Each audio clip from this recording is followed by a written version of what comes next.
Réunifier la patrie par des moyens pacifiques est dans l'intérêt général de la nation chinoise. C'est ce qu'a déclaré le président chinois Xi Jinping le 9 octobre 2021 à l'occasion du 110e anniversaire de la Révolution de 1911. Sommes-nous en pleine seconde guerre froide sans même le savoir ? Il existe aujourd'hui une concurrence qui bat son plein entre les USA et la Chine, métronome de la société contemporaine de par leur influence dans de nombreux domaines. Le principe « un pays, deux systèmes » tiendra-t-il encore longtemps entre la République populaire et les nationalistes taïwanais ? L'archipel est en effet au centre de cette rivalité et représente l'un des nombreux enjeux de cette dernière. Nous avons décidé de nous pencher dessus aujourd'hui. Bonjour à toutes et à tous, vous écoutez Via Sophie Radio, la radio du lycée Sophie Berthelot. Tout de suite, Puissance, premier épisode spécial Chine, le générique. Puissance, épisode 1, la Chine. Les tensions apparaissent après l'exil des nationalistes à Taïwan. Un résumé historique des relations sino-taïwanaises semble important. Les enjeux géopolitiques et stratégiques sont conséquents. La puissance chinoise est-elle en déclin ? Pour le savoir, nous avons interviewé Qing Feng, étudiante chinoise en Master Management responsable des entreprises à Sciences Po Lille. Les enjeux sont aussi économiques. La Chine souhaite passer première puissance mondiale dans ce domaine. Quel rôle joue Taïwan et son industrie technologique au cœur de ces tensions ? Tout d'abord, pour bien comprendre la situation actuelle que traversent les deux pays d'Asie de l'Est, reprenons le contexte historique qui les a menés à aux tensions militaires actuelles. Puissance, par Victor Caron et Vanda de Jong.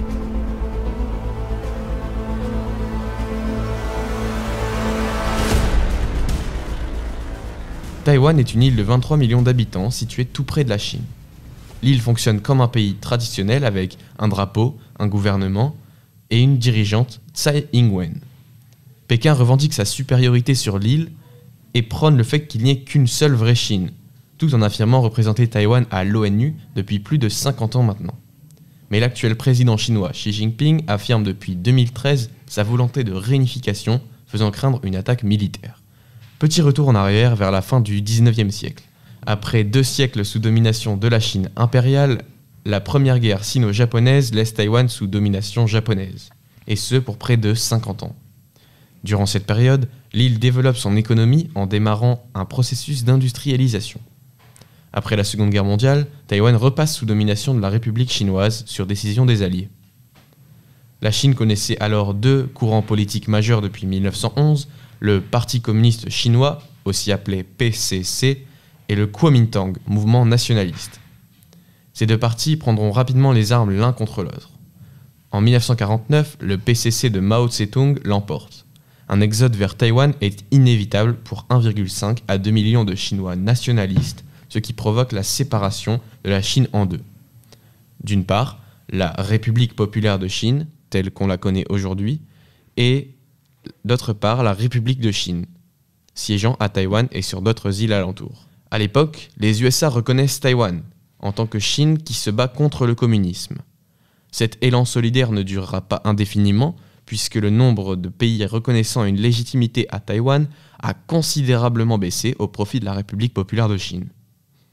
La conséquence de cela est qu'aujourd'hui, seuls 15 États reconnaissent encore Taïwan après la perte de son siège à l'ONU en 1971. En 1979, les USA votent le Taiwan Relations Act, qui indique que les relations avec le gouvernement de l'île sont similaires à toute autre relation, sans pour autant reconnaître officiellement le pays à l'international. Pour Taïwan, 1992 est une année synonyme de démocratie. En effet, les premières élections sont organisées cette année-là, après la fin du parti unique en 1986. Depuis 2013, le président Xi Jinping a augmenté significativement la pression sur les territoires taïwanais. Les incursions de l'armée chinoise dans les espaces aériens de défense des forces taïwanaises sont quotidiennes, alors que la région est fortement militarisée, autant par la Chine que par les USA. En quoi la vision patriotique extrême de Xi Jinping place la Chine dans la liste des régimes autoritaires ? La nature de politique du pouvoir en Chine, les pays occidentaux pensaient que la Chine est aujourd'hui un pays autoritaire. Aujourd'hui, comme les services publics, les systèmes financiers, les banques, les médias, ils sont contrôlés par le gouvernement chinois. Mais l'autre partie, il y a aussi des traces de démocratie libérale. Certes, il y a beaucoup de nouveaux militants souhaitent avoir une vie plus libérale et plus démocratie, mais c'est aussi le vœu de jeunes générations. On espère que ça ne sera pas loin de changer, mais bien sûr, aujourd'hui, c'est plutôt hybride pour moi. La Chine peut-elle devenir la première puissance mondiale en vue de son état de forme actuel ? Au niveau lointain, histoire lointain, on sait que dès le 30 dynastie, c'est-à-dire c'est l'année 600 ans à 900 ans, la Chine a déjà eu des dynamiques économiques culturelles aussi qui par le biais de la route de soie. Alors sa première fois et aussi la dernière fois était la première place de PIB mondial était de l'année 1500 qui présente 25% de PIB mondial. Et puis vous savez aussi par rapport à la première industrielle mondiale, à cette période-là, il y a du pétrole et de l'électricité, la Chine a subi aussi la guerre de l'opium qui a perdu aussi le rencontre pour 90 ans. Et depuis l'année 70 et l'année 80, et la Chine commence à avoir ouvert le pays, faire la réforme industrielle et aussi la réforme économique. Et ça commence à évoluer un tout petit peu au fur et à mesure. Et puis une tendance pour la dernière fois qu'on a vue, c'était l'année 2020. Le PIB, ça augmente à 15% juste derrière des États-Unis. C'est vrai que ça a l'air une évolution très forte, mais aujourd'hui la Chine est toujours un pays en cours de développement et par rapport avec d'autres pays qui sont déjà très loin de commencer la révolution industrielle qui a plus quasiment 200 ans. Ce n'est pas encore la première puissance mondiale aujourd'hui. Il y a un grand pas parce qu'il y a un grand écart entre les pauvretés aussi, les des classes moyennes aussi, des gens, une partie des gens qui sont plus riches. Il faut avoir encore un peu de temps pour que le pays se stabilise pour avancer. Quel est le point de vue chinois par rapport à la démocratie américaine ? D'un côté, la démocratie américaine a été inspirée par la loi française. Et puis, ils ont dans le sens très libéral et aussi très démocratie. Alors qu'ils ont une libération d'esprit et un système politique démocratie pour ces peuples, ça on est au courant depuis qu'ils ont créé il y a presque 300 ans. Alors de l'autre côté, moi personnellement, je pense que c'est un peu trop libéral par rapport à moi, j'ai vécu en Chine que c'est totalement interdit que même on est allé dans le métro ou aller dans le train, on est toujours sous contrôlé, même des couteaux ou d'autres choses, on n'a même pas le droit d'y mettre. Donc pour moi c'est un grand écart. Voilà, c'est bien, c'est démocratie pour libéral de l'esprit des humains, des peuples, ça je suis totalement d'accord. Mais l'autre côté, moi je pense qu'il faut quand même avoir certaines limites par rapport à mon propre point de vue. Le vendredi 3 février 2023, un ballon d'origine chinoise a été aperçu dans l'espace aérien américain. Pékin affirme que ce ballon-sonde évoluant dans la stratosphère n'est qu'un outil météo égaré. Il survolait récemment le Canada, l'Alaska et le Montana, plus précisément des bases contenant des silos de missiles nucléaires américains. La visite d'Anthony Blinken, chef de la diplomatie américaine, initialement prévue le 5 et le 6 février, s'est vue annulée. Après les dires du porte-parole du département d'État, il s'agit d'un acte irresponsable et une violation claire de la souveraineté des États-Unis. Un acte de plus agrémentant les tensions entre les deux puissances. L'ouverture économique chinoise ne se traduit pas par une libéralisation politique. Le contrôle interne et autoritaire du Parti communiste est maintenu.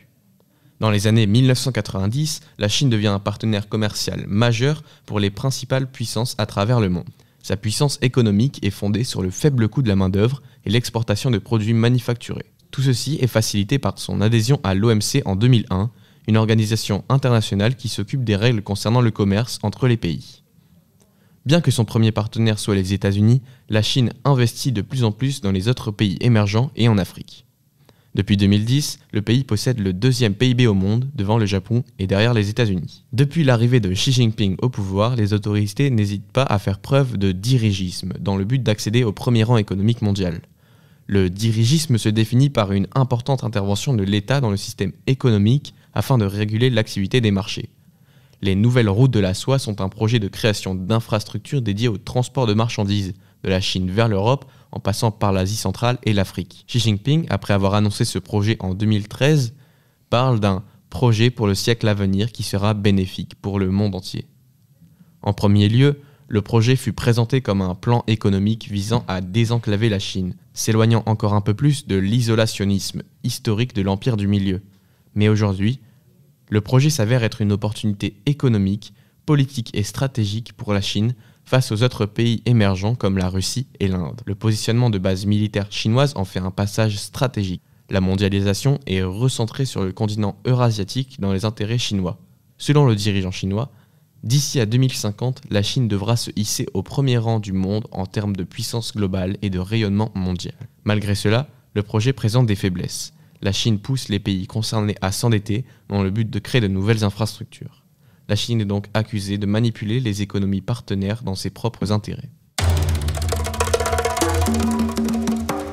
Historiquement, c'est l'arrivée au pouvoir de Deng Xiaoping à la fin des années 1970 qui marque l'ouverture de la Chine sur le monde. Cette politique fait que depuis 3 décennies, la République populaire connaît une croissance économique de l'ordre de 9 à 10% par an, ce qui est considérable. Elle produit une grande partie des produits de consommation courante bon marché, comme les vêtements ou les chaussures. Des villes-ateliers spécialisés pour la plupart qui sont répartis sur tout le littoral, comme Suzhou, qui produit 65% des souris d'ordinateur commercialisées dans le monde.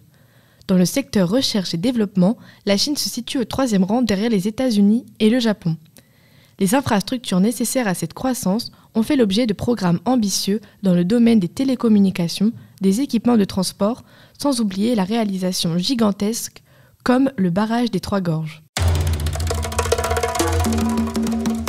De l'autre côté du détroit de 160 km, Taïwan.